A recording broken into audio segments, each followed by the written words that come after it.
This is a Nekko Media podcast. What's your pleasure, sir?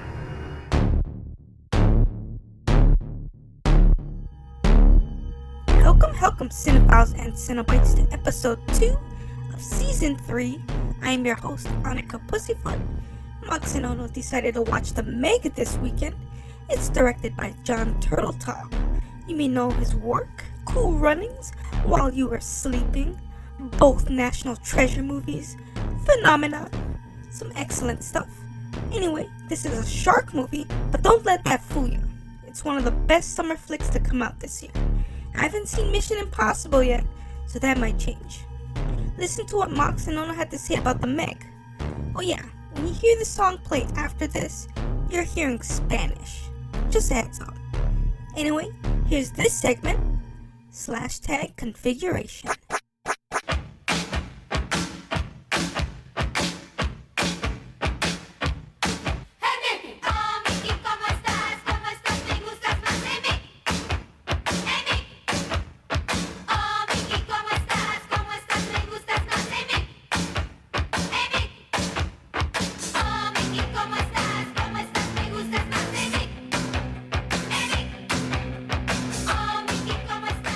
Yeah, and we're introduced to, I guess, a Thai version of Mickey by Tony. Oh, the music. Tony Yeah. Basil. Like, I guess someone was doing karaoke and it was just playing in the background, and It's kind of groovable, actually. Like, Hey Mickey just transcends lyrics. It's such a... like, and they play that. They close the movie with that song, and Yeah. I still can't figure out the connection.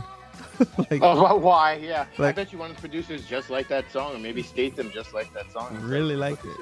All right, welcome to this new episode. Today we're going to be reviewing The Meg for a monstrous opening weekend. Gobbling up the competition. Yes. The movie is directed by the homie Jon Jon Turteltaub. Turteltaub. You probably know him best for both National Treasures, Phenomenon, Three Ninjas. Oh, yeah. We also have Cool Runnings, Disney's The Kid, Some classics. Oh, he did The Kid? I Yeah. love The Kid. While You Were Sleeping.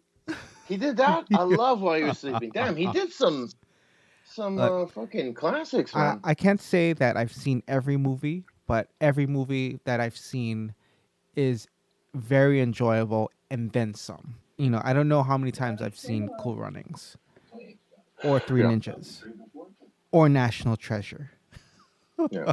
But I've only seen Phenomenon once just because it was recently. I feel like I've seen Phenomenon and While You Were Sleeping, and The Kid the ton of times versus Three Ninjas and all of that, National Treasure. Those, I mean, are enjoyable movies for a limited demographic and kind of in the background. Like, some of his stronger movies I just constantly keep in rotation. Yeah. But all of his movies are at least popcorn level enjoyable. Like, Oh, yeah. to me, when you can't even make a popcorn movie enjoyable, like, why are you doing movies, man? Right. We have Go fucking do art. writers Dean Georgaris. Dracones. We have Jon Hoeber and Erich Hoeber. And the nice, movie nice. stars Jason Statham. We have Bingbing Li, Bingbing Li. Rainn Wilson, Cliff Curtis, Yep, Uncle Bully. Winston Chow as Mei Ying, Shuya Sophia Kai. I'm guessing that's Right on. That was a little girl, right? yes. Ruby Rose, Paige Kennedy, just to name a few. A nice cast. The Meg is based on a series of books by Steve Alten. 6, maybe 7 books are currently out. Nice. But Prolific author. yeah, All on this I almost said Megalosaurus. All on this Megalodon. yeah, All of the 7 books. Okay. yeah. It's called Meg, and then there's like a subtitle. But Meg and Mag. haven't read any of them. But I think Today's a good Meg to die. today's a good Meg to die. Nice. So, what were your thoughts before going into the Meg? High hopes, but trying to realistically manage it because it is a popcorn movie. It is a PG-13 movie. It is marketed towards family, so I knew it wasn't gonna be super awesome in the sense of gory and thrilling. So I basically just wanted to see how cool the sharks looked. Sure, right. I knew I was going to enjoy this movie just because of who was attached to direct it. The premise is that once thought extinct shark is actually Right. alive and well. Discovered to be alive in the deeper part of the Mariana Trench. We have a group of scientists. Rainn Wilson is like the billionaire guy who He's the has. Sam Jackson version. Okay, right. He has more money than investor guy, he right? knows what to do with, right? Right, So he right. invested in studying marine life. Oceania.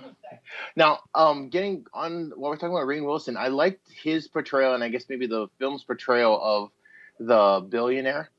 Okay, yeah. Except at the end, he turns out to be just like every other billionaire character you've ever seen in movies, kind of greedy, self preserving. But it opens up with him being kind of cool, understanding, putting the needs of humanity over the bottom line. It seems. So I thought it was a nice departure from the stereotypical characterization of like a billionaire investor. Yeah, like At first. Yeah, at first. Like he wants to know where his money's going into, and so he's Right. meeting And the whole I crew. felt he wasn't trying to be like the boss or lay down who got the biggest, pipeline or anything. He just was like knows his capacity there, and he's not trying to run the show just because he's paying for everything. Right. But that later comes found out to be all false. So, oh well. But all right, so getting into the Meg, this movie also works as a sort of creature feature. Yeah, definitely a creature feature. Maybe the first 15, 20 minutes, all we know is just what is this thing out there, and we don't see anything about it. We just know, they give us some It's large. exposition. Yeah, it's big. If you know what this movie is about, you know it's a shark. So it's frustrating for the first 25 minutes to have the main characters stumbling over each other, wondering what this mysterious thing is in the water. Yeah. The audience is almost just yelling, "It's a shark!" Oh, and you pointed out, yeah. So the reveal isn't as climactic because as it could have been Yeah. had people gone in cold. Yeah, if you try to stay away from the trailers if you haven't seen it. Well, you already know it's a shark, but like, the reveal of how massive this shark is pretty cool. Yeah, it's big. Yeah, like it can swallow a human whole. Like, Yeah, basically, right. They show us that Yeah. chart of comparison of size. They even put that fucking dinosaur-looking shark crocodile, the one in Aquaman. They have that on the chart too. oh really? And the megalodon is even bigger than that thing. and a megalodon can eat sperm whales. That's how Yeah. big it is. Yeah, it ate the mama whale and then the baby whale. Yeah, it ate the fuck. I don't know if I wanted to see that, and I don't know if that should be in a PG-13 movie. Like, fucking half a fucking humpback whale carcass floating around. Like, that's disturbing, dude. Yeah. That's like that's the whales are the dogs of the sea. I don't want to see no dead fucking humpback whale. Fucking assholes. So the crew or the research facility, Cliff Curtis is in charge. Yeah. He's head honcho. So He's head nerd. Yeah. Yeah. Statham's character, he's got that charm from Transporter, the way he is with kids, and so he's a really likable dude in this one. Yeah. But and he's kick-ass action hero Very, too. So very kick-ass. Yeah. so it's a good balance of both. And we have scientist, marine biologist Bingbing Li. The Meg overall had a good balance of tension, quite a bit of action. There's I want to say 2 big action sequences where they go up against the shark, and there's a couple jump scares in there too. It got me jumping in there. I think I remember when he started laughing afterward. I was like, Jesus. I will say, to its credit, it's not reliant on the jump scare formula. Right. I mean, there are some jump scares, but it's not like everything is leading to the next jump scare. But And I also, go ahead. oh no, I was gonna say as a shark movie, it it's definitely very enjoyable and very popcorn flicky. So, you know. I mostly enjoyed the third act. I feel like the elements that worked of the first two acts really came together in a suspenseful, thrilling, over the top, action ass third act. You know, we really see everything kind of culminate in this big ass battle, and it makes the first hour of the film worthwhile. Like, I really thought the first act was so slow, and the second act was still kind of trying to find itself while dealing with this huge creature out there. I still wasn't on board. But then as soon as the third act barrels, all the stakes are fucking so high. We know the people we care about are in jeopardy, and then we get to see the transporter just deal with it shark style. And that is really where the film succeeds. So caveat on the first two acts, but it's worth it. If you need to see a popcorn movie, this is the one. Yes. For a monstrous opening wide weekend. Put this movie on the map and let's get Meg 2 in production. Come on, people. Yes. We need more good popcorn fucking thrillers. We need more shark movies too. Yeah, if you guys don't tell the studios what you want by way of ticket sales, we're going to keep on getting fucking weirdo movies, more fucking Wrinkle in Time, more fucking 60 Degrees of Grey or whatever. Or Crazy Rich, This Race. That race. I like that. I like the substitution, right? Because it's Crazy Rich Asians now, but if that works, oh shit, we're going to get Crazy Rich Indians, Crazy Rich fucking, you know. I want to see Crazy Rich White people. I want to see how. Yeah, that would just be called Crazy Rich. Yeah, or you just watch the Bravo channel. That's all. Yeah, people. So definitely put this on the map and don't make them feel good about themselves and put out more supposedly diverse films. They're just trying to capitalize on that ethnic dollar. Ooh. Go watch The Meg. It's white sharks. We get to kill white sharks. So put all your hate of white people in it. Great white sharks. The most beautiful hated shark.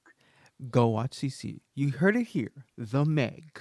This has been a Nekko Media podcast broadcasting from the Blood Cave, part of the #tag Potter family. For myself, Annika Pussyfoot, Mox and Ono, keep the lights on and check under that bed because there's only one universal truth. No lives matter. That means you. We have candy.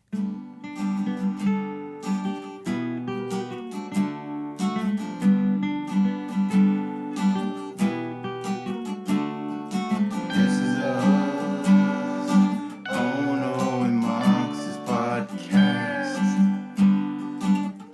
Sounds like crap leaving ass or duck fucking glass.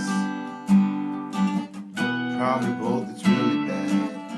And we do the shit all for you. And we sound like shit while we do. Tigers podcast, we broadcasting shit podcast. Tigers podcast, in your face, in your dreams. Shit podcast.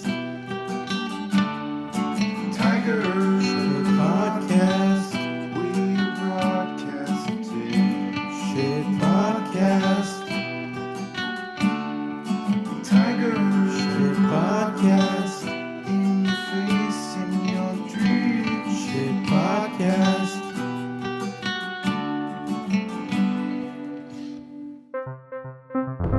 This is a Nekko Media podcast.